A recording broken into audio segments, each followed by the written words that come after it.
అన్ని దానాల్లోకి అన్నదానం చాలా గొప్పది అని అంటారు.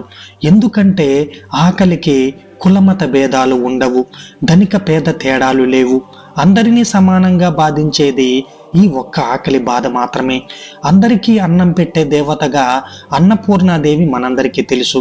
అయితే నిజంగా ఆ దివిలో ఉండే ఆ దేవత ఎలా ఉంటుందో మనకు తెలియదు, కానీ భువిలో మాత్రం అన్నపూర్ణాదేవి నిజంగానే ఉంది.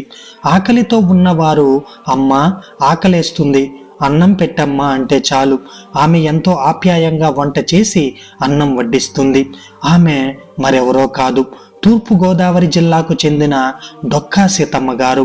ఈమె పేరు చాలా మందికి తెలిసే ఉంటుంది. అన్నం పెట్టేటప్పుడు ఆమె చూపే తల్లి ప్రేమని తిన్న ఎవ్వరు కూడా మర్చిపోలేరు. కడుపు నింపడమే కాకుండా వారికి దుప్పటి బట్టలు కూడా ఇవ్వగలిగిన ఔదార్యవతి డొక్కా సీతమ్మ తల్లి. ఆంధ్రుల కీర్తిని ఇంగ్లాండ్ వరకు వ్యాపింపజేసిన మహా ఇల్లాలు ఈమె. నేటి తరం ఈ సీతమ్మ గురించి, ఆమె గొప్పతనం గురించి మనం ఖచ్చితంగా తెలుసుకోవాలి. ఈ సీతమ్మ తల్లి జీవితం గురించి ఈ వీడియో ద్వారా మీతో పంచుకోవడం అనేది నాకు చాలా సంతోషంగా ఉంది. కేవలం కొద్ది నిమిషాలు కేటాయించి ఈ తల్లి గొప్పతనం గురించి మరియు తెలుగు ప్రజలు ఈవిడను ఎందుకు ఇంతలా తమ గుండెల్లో పెట్టుకుని ఆరాధిస్తుంటారు, మరియు ఈవిడను ఆంధ్రుల అన్నపూర్ణేశ్వరి అనే పేరు ఈ తల్లికి ఎందుకు వచ్చింది అనేది ఈ వీడియోలో చాలా క్లుప్తంగా వివరించబోతున్నాను. అందువలన ఈ వీడియోని ఎక్కడ కూడా స్కిప్ చేయకుండా దయచేసి పూర్తిగా చూడండి ఫ్రెండ్స్. మరి ఇంకెందుకు ఆలస్యం, let's start our today's episode. అవి భారతదేశాన్ని బ్రిటిష్ వారు పాలిస్తున్న రోజులు. ఈ రియల్ స్టోరీ అనేది 1845 కాలం నాటిది. ఆ కాలంలో ఒక ఊరు నుంచి మరొక ఊరికి వెళ్ళాలంటే అందరూ ఎద్దుల బండ్ల మీదనే వెళ్ళేవారు. దాంతో గమ్యం చేరుకోవడానికి కొన్ని రోజుల సమయం పట్టేది. మార్గమధ్యంలో ఆకలి వేస్తే అన్నం దొరకక పిల్లలు పెద్దలు అంతా చాలా ఇబ్బందికి గురయ్యేవారు. ఆ కాలంలో హోటళ్లు ఉండేవి కావు. కొంతమంది ధర్మదాతలు కట్టించిన సత్రాలు ఉన్నా అవి చాలా తక్కువ మందికి మాత్రమే ఉపయోగపడేవి. ఎందుకంటే ప్రతి సత్రానికి ఒక గుమస్తా ఉండేవాడు. అతని దయాదాక్షిణ్యాలపైనే సత్రం నిర్వహించబడేది. ఆ గుమస్తా ఉదయం కొద్దిసేపు చీటీలు రాసేవాడు. అతను చీటీలు రాయడం పూర్తయిన తర్వాత ఏ 12 గంటలకు ఒకసారి లేదా తిరిగి రాత్రి ఒకసారి మాత్రమే భోజనం పెట్టేవారు. అది కూడా చీటీ ఉన్న వారికి మాత్రమే. మిగతా సమయాలలో వచ్చిన వారికి మొండి చెయ్యే మిగిలేది. భోజనం పెట్టే సమయంలో కూడా సూటిపోటి మాటలంటూ తేరగా వచ్చిన తిండి తినండి, మీకు రాసి పెట్టి ఉంది మరి అంటూ హేళనగా చేసేవారు. దానితో ప్రయాణికులు ఈ సత్రాలకి రావడానికే భయపడి పస్తులతో ప్రయాణాలు సాగించేవారు. పిల్లలు ఆకలికి తాళలేక విలవిలలాడిపోయేవారు. దీంతో ప్రయాణికులు ఈ సత్రాలకు వెళ్ళడానికి భయపడి పస్తులతో ఆకలి దప్పికలతో తమ ప్రయాణాన్ని కొనసాగించేవారు. అటువంటి కాలంలోనే వీరందరినీ ఒక అమ్మలా ఆదుకుంది ఒక మహాతల్లి. ఆమె మరెవరో కాదు, ఆంధ్రప్రదేశ్లోని తూర్పు గోదావరి జిల్లాలోని డొక్కా సీతమ్మ గారు. గొప్ప అన్నదాత. వచ్చిన వాళ్ళకి లేదనకుండా కాదనకుండా అన్నం పెట్టేవారు. మొదటగా డొక్కా సీతమ్మ గారి జీవితం ఎలా మొదలైందో అన్న విషయాన్ని ఇప్పుడు తెలుసుకుందాం. తూర్పు గోదావరి జిల్లాలోని రామచంద్రాపురం తాలూకా మండపేట గ్రామంలో 1841వ సంవత్సరంలో అక్టోబర్ 2వ వారంలో సీతమ్మ గారు జన్మించారు. ఈమె తండ్రి పేరు అనుపిండి శంకరం, తల్లి పేరు నరసమ్మ. సీతమ్మ తండ్రి శంకరం గారిని గ్రామస్తులందరూ బువ్వన్న అనే పేరుతో పిలుస్తూ ఉండేవారు. దానికి కారణం ఆయన అడిగిన వారందరికీ తన శక్తి కొలది కాదనకుండా లేదనకుండా బువ్వ అంటే అన్నం పెట్టేవారు. అందువలన అక్కడి ప్రజలందరూ ఆయన్ని బువ్వన్న అనే పేరుతో ముద్దుగా పిలుచుకునేవారు. అటువంటి తండ్రికి కూతురుగా జన్మించిన సీతమ్మకి ఇవే లక్షణాలు తండ్రి నుంచి వచ్చాయి. ఆ రోజుల్లో ఆడవారు చదువుకోకూడదు అనే సిద్ధాంతం ఉండేది. అందుకని సీతమ్మ ఏమీ చదువుకోలేదు, ఇంట్లోనే ఉండేవారు. చిన్నతనంలో సీతమ్మకి తల్లిదండ్రులు కథలు, పాఠాలు, పద్యాలు అన్నింటినీ నేర్పించారు. కానీ దురదృష్టవశాత్తు సీతమ్మ చిన్నతనంలోనే ఆమె తల్లి నరసమ్మ మరణించారు. దాంతో ఇంటిని చక్కదిద్దే భారం సీతమ్మ మీద పడింది. అయినా కూడా ఇంటి పనిని ఒక పవిత్రమైన బాధ్యతగా ఆమె స్వీకరించారు. ఇక సీతమ్మ గారి ఊరికి దగ్గరలో గోదావరి నది ప్రవహిస్తూ ఉండేది. ఈ గోదావరి నది పరివాహక ప్రాంతంలోని కొన్ని గ్రామాల్ని లంక గ్రామాలు అని అంటారు. లంక గ్రామాలు అంటే నదుల మధ్యలో ఉండే భూమిపైన ఏర్పడిన గ్రామాలు అని అర్థం. ఈ గ్రామాలకు వెళ్ళాలంటే పడవ ప్రయాణం ఒక్కటే మార్గం. అటువంటి ఒక లంక గ్రామం లంక గన్నవరం. అయితే ఈ గ్రామంలో డొక్కా జోగన్న పంతులు అనే ఒక గొప్ప ధనవంతుడు ఉండేవాడు. ఆయన ధనవంతుడే కాకుండా ఊరికి పెద్దగా కూడా వ్యవహరించేవాడు. వీటన్నిటికీ మించి మంచి వేద పండితుడు. ఒకరోజు డొక్కా జోగన్న గారు వేద సభలలో చర్చలు చేసి విజయులై ఎన్నో సన్మానాలను పొంది తిరిగి వస్తూ మధ్యాహ్న భోజన సమయానికి మండపేటకు చేరుకున్నారు. ఊరిలో వేద పండితుడైన భవానీ శంకరం గారింట మధ్యాహ్న సమయంలో అక్కడ భోజనం చేసి వెళ్ళాలని ఆలోచించి వారింటికి వచ్చారు. ఆ సమయానికి భవానీ శంకరం గారు ఇంటిలో లేరు. వారి కుమార్తె అయినటువంటి సీతమ్మ గారు ఉన్నారు. సీతమ్మ గారు జోగన్న గారిని ఆదరించి మధ్యాహ్న భోజనానికి కావలసిన అన్ని ఆహార పదార్థాలను ఆమె స్వయంగా వండి వడ్డించారు.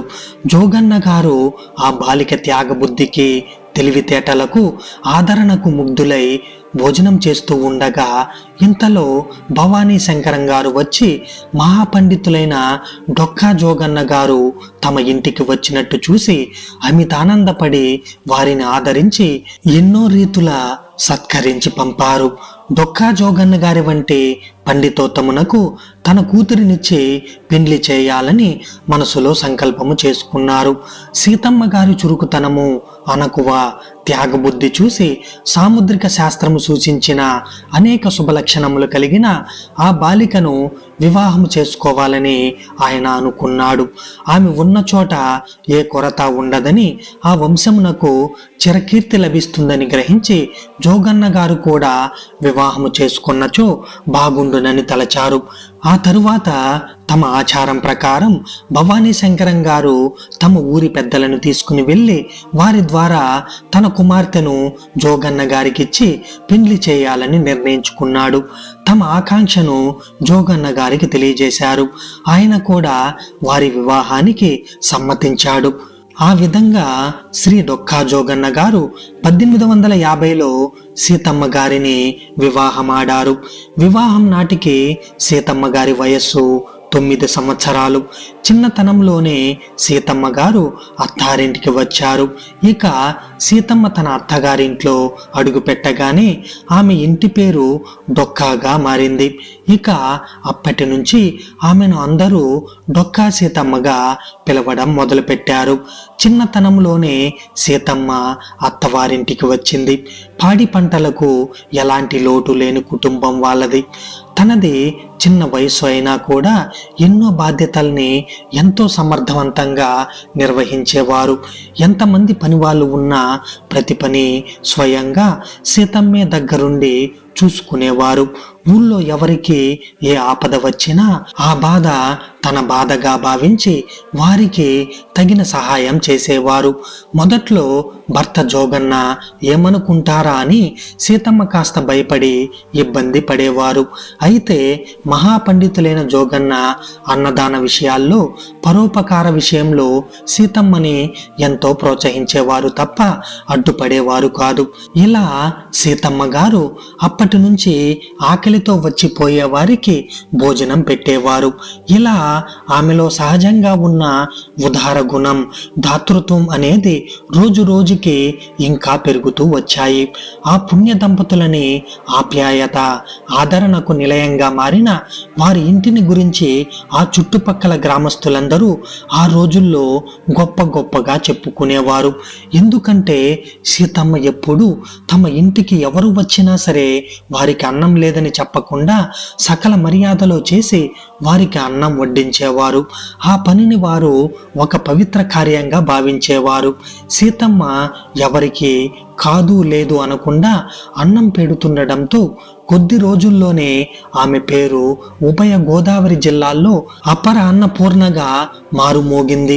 ఇక రేవులు దాటే సౌకర్యాలు సరిగ్గా లేకపోవడం వలన ఎంతో మంది మార్గ మధ్యంలో ఉన్న సీతమ్మ గారి ఊరైనటువంటి లంకల గన్నవరంలో ఆగేవారు. సీతమ్మ గురించి విని వారి ఇంటికి వచ్చేవారు. వారందరికీ మజ్జిగను ఇచ్చి అన్నాన్ని, పలహారాలని పెట్టేవారు సీతమ్మ గారు.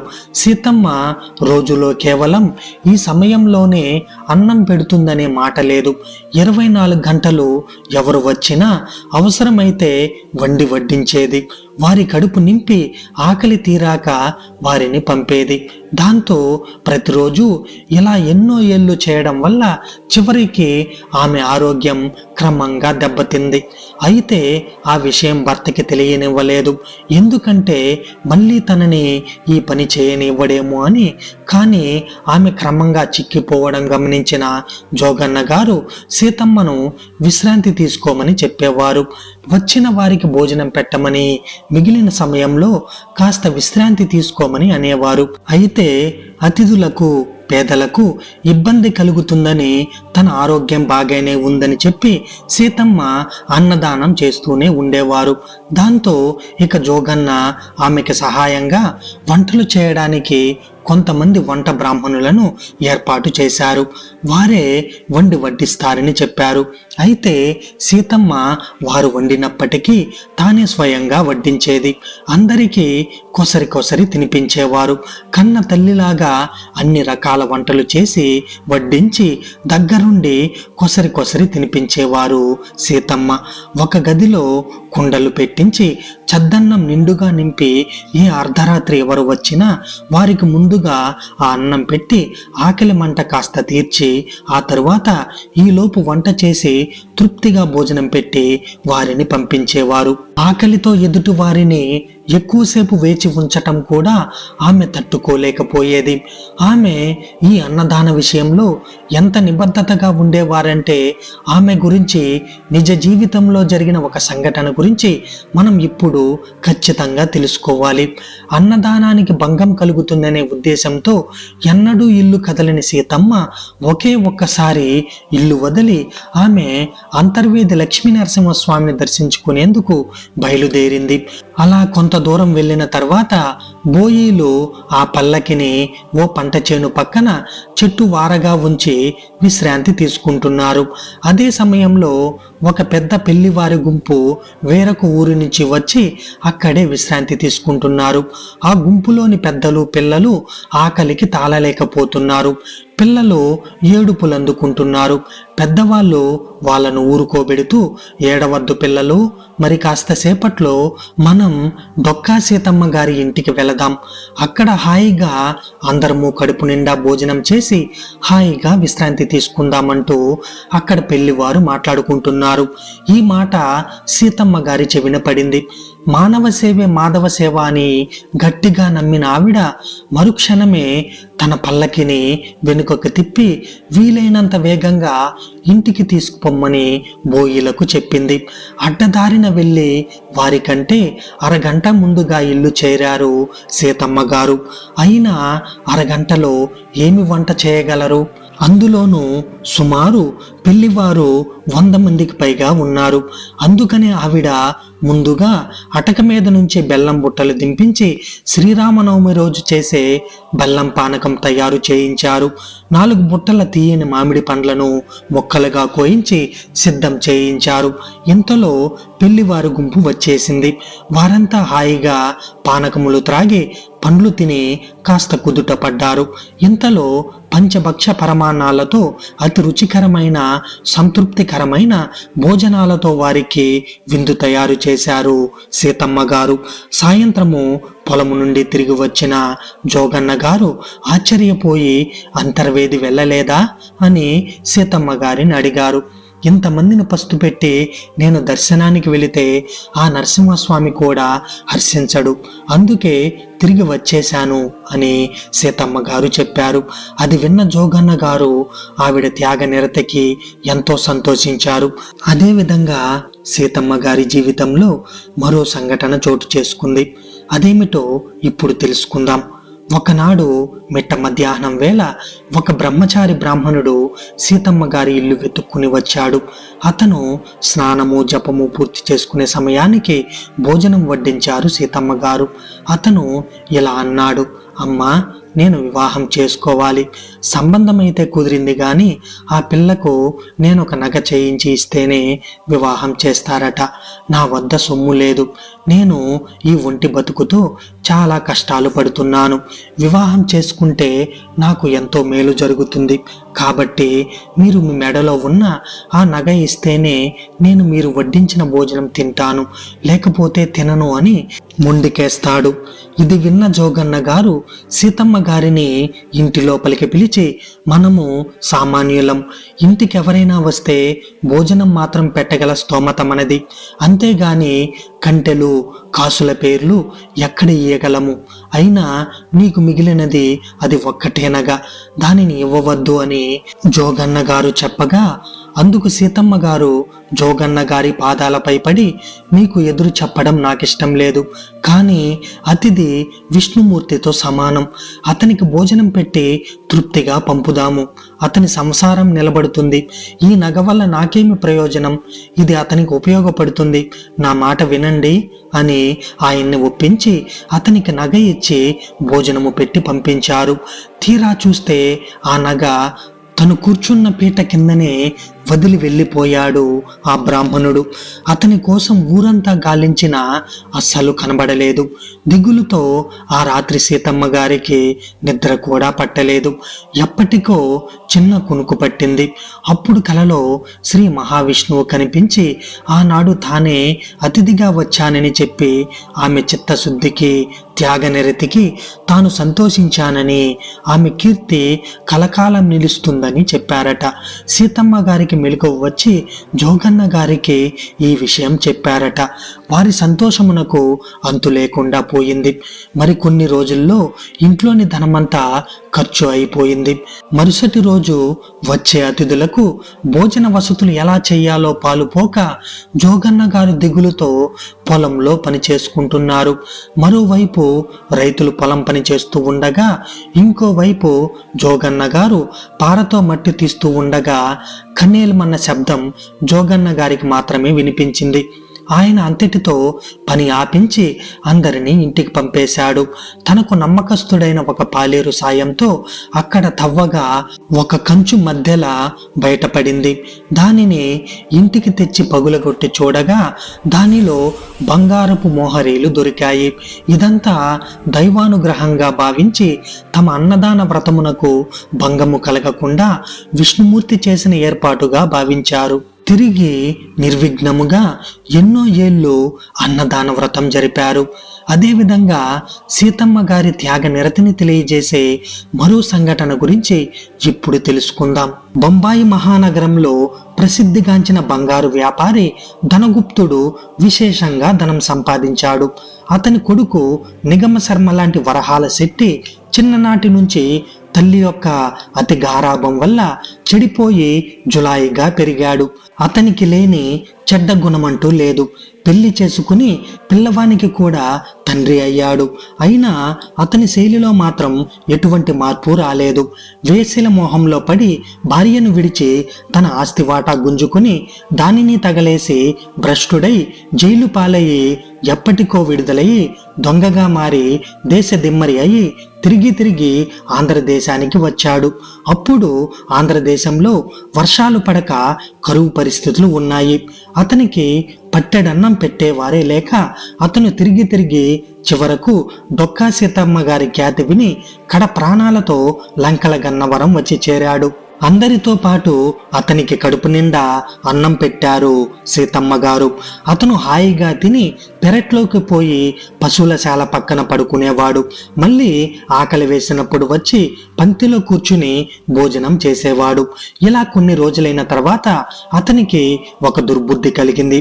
ఒకరోజు రాత్రి సీతమ్మ గారు ఆరవేసుకున్నటువంటి పట్టుచీర దొంగిలించి పారిపోబోయాడు. ఎవరిదో కాలు అడ్డు తగిలి కింద పడ్డాడు.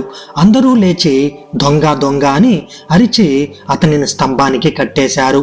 ఈ విషయం సీతమ్మ గారికి తెలియదు. మరుసటి రోజు ఉదయం తెల్లవారుజామున సీతమ్మ గారు నిద్రలేచి ఇంటి బయటకు వచ్చారు. ఒక స్తంభానికి కట్టబడి ఉన్న అతనిని చూసి, నాయనా, ఎందుకు అతన్ని తాళ్లతో బంధించారు అని అడిగింది. అప్పుడు అక్కడున్న వాళ్ళంతా, అమ్మా, మీ పట్టుచీరని దొంగలించి పారిపోతుంటే మేమే ఇతన్ని పట్టుకుని ఇక్కడ స్తంభానికి కట్టి ఉంచాము.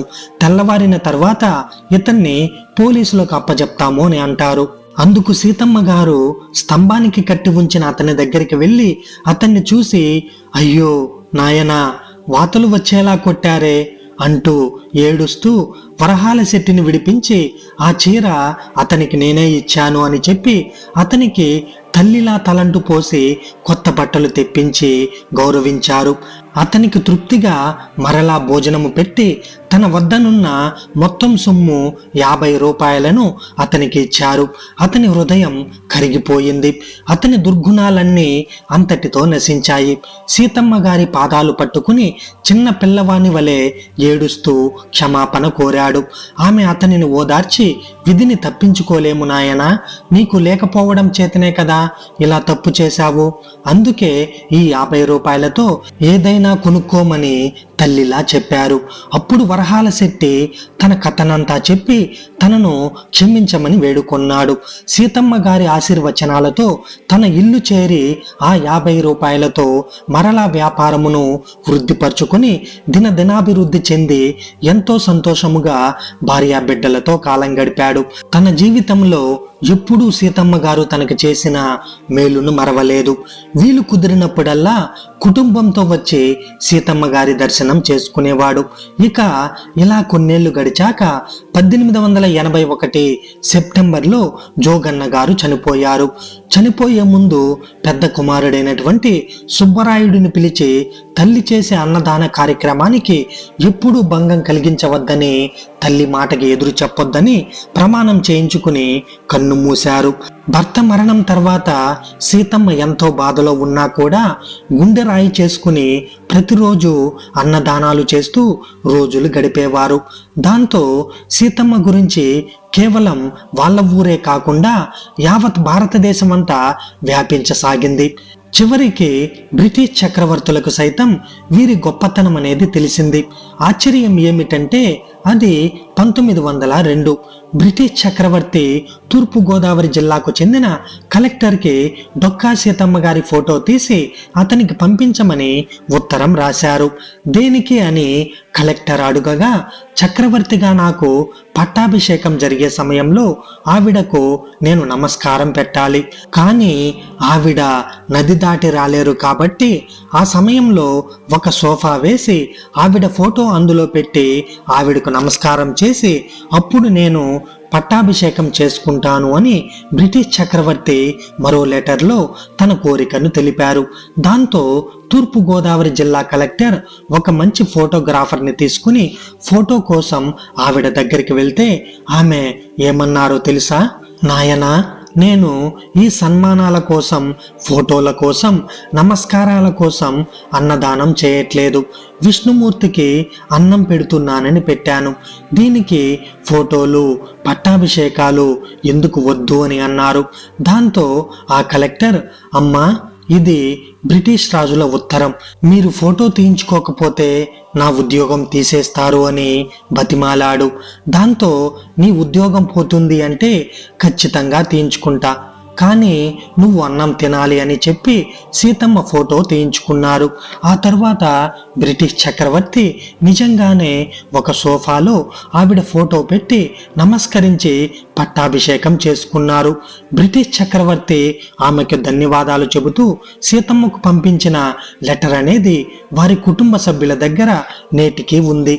ఇక ఇలా అన్నదానం చేస్తున్న సీతమ్మకు 1908లో అనగా 68 ఏళ్ల వయస్సులో చేతి మీద క్యాన్సర్ వచ్చింది. పెద్ద వైద్యం చేయించాలని ఆమె కొడుకు సుబ్బరాయుడు ప్రయత్నించారు. కానీ సీతమ్మ ఒప్పుకోలేదు. కర్మ ఫలితం వల్లనే సుఖ దుఃఖాలు, లాభ నష్టాలు కలుగుతాయని చెప్పి వైద్యం చేయించుకోవడానికి అంగీకరించలేదు. ఇక చివరి రోజుల్లో సీతమ్మ తన కొడుకుతో ఇలా చెప్పారు, నాయనా, నేను చనిపోయిన తర్వాత నీకు ఎన్ని కష్టాలు వచ్చినా అన్నదానం మాత్రం మానవద్దు. అన్నం పెట్టేటప్పుడు కులం, మతం, ప్రాంతం, జాతి ఏమీ చూడవద్దు. వాటిని మనం పాటించకూడదు. అన్నదానాన్ని మించినది మరొకటి లేదు. నువ్వు అన్నదానం చేస్తూనే ఉంటానని నాకు మాట ఇవ్వమని ప్రమాణం చేయించుకున్నారు. ఇక క్యాన్సర్ వచ్చిన సంవత్సరం తర్వాత ఏప్రిల్ 28, 1909న 69 ఏళ్ల వయస్సులో సీతమ్మ గారు మరణించారు. కొద్దిసేపటికే డొక్కా సీతమ్మ గారు చనిపోయారనే వార్త ఊరంతా వ్యాపించింది. ఆ తల్లిని చివరి చూపు చూసుకునేందుకు ఎన్నో ఊర్ల ప్రజలందరూ కన్న బిడ్డల్లా ఏడుస్తూ పరుగులెత్తుకుంటూ వచ్చారు. ఇక సీతమ్మ మరణానంతరం తన తల్లికి ఇచ్చిన మాట ప్రకారం సుబ్బరాయుడు అన్నదానాలను కొనసాగించారు. ఎన్నో భూములు హరిజన వాళ్లకు ఇచ్చేశారు. ఆస్తులు కరిగిపోయినా, భూములు, వ్యవసాయం లేకపోయినా ఆయన కూడా అన్నదానాన్ని కొనసాగించారు. సీతమ్మ గారి గొప్పతనం, సేవా గుణాన్ని అప్పటి ప్రభుత్వాలు సైతం గుర్తించాయి. దాంతో 2 దశాబ్దాల క్రితం వరకు తెలుగు పాఠ్య పుస్తకాలలో పాఠంగా సీతమ్మ జీవిత కథ ఉండేది. కానీ ఇప్పుడు లేదు. ఇక సీతమ్మ సేవలను గుర్తించి కొన్నేళ్ల క్రితం గన్నవరం అక్విడెట్ వద్ద సీతమ్మ శిలా విగ్రహం స్థాపించారు. ఈ రోజుకి కూడా ఆమె పేరు మీద ఎంతో మంది అన్నదానం నిర్వహిస్తుంటారు. డొక్కా సీతమ్మ జీవిత చరిత్ర గురించి నేటి తరానికి ఖచ్చితంగా తెలియాలి. ఒక మనిషి నిస్వార్థంగా, శ్రద్ధతో, పట్టుదలతో లక్ష్య సాధన కోసం పాటుపడితే వారు ఎంత ఎత్తుకైనా ఎదుగుతారు. వాళ్ళని ఆ దేవుడు కూడా ఆపలేరు అన్నది సీతమ్మను చూస్తే మనకు అర్థమవుతుంది. ఆ తల్లిని ఆ దేవుడు ఎల్లప్పుడూ కాపాడుతూనే ఉంటాడు. అన్నదానాన్ని మించిన దానం లేదని చెప్పడమే కాకుండా నిస్వార్థంగా జాతి, కుల, మత విచక్షణ చూపించకుండా అనర్హులందరికీ మాతృప్రేమను పంచి తన జీవితాన్ని చరితార్థం చేసుకున్నటువంటి అపర అన్నపూర్ణాదేవి డొక్కా సీతమ్మ గారు. వీరు మన తెలుగు జాతి రత్నం. అన్నదాత సుఖీభవ. ఫ్రెండ్స్, సీతమ్మ గారి పూర్తి జీవిత చరిత్రను తెలుసుకున్నారు కదా. అలాగే ఈ వీడియో అనేది మీరు కొత్త విషయాలు తెలుసుకోవడంలో ఎంతో కొంత ఉపయోగపడిందని మీరు భావిస్తే మన ఛానల్ని ఇప్పుడే సబ్స్క్రైబ్ చేసుకుని ఈ వీడియోని లైక్ చేసి మీ విలువైన అభిప్రాయాన్ని కామెంట్ రూపంలో తెలియజేయండి friends. Thank you friends. Thanks for watching.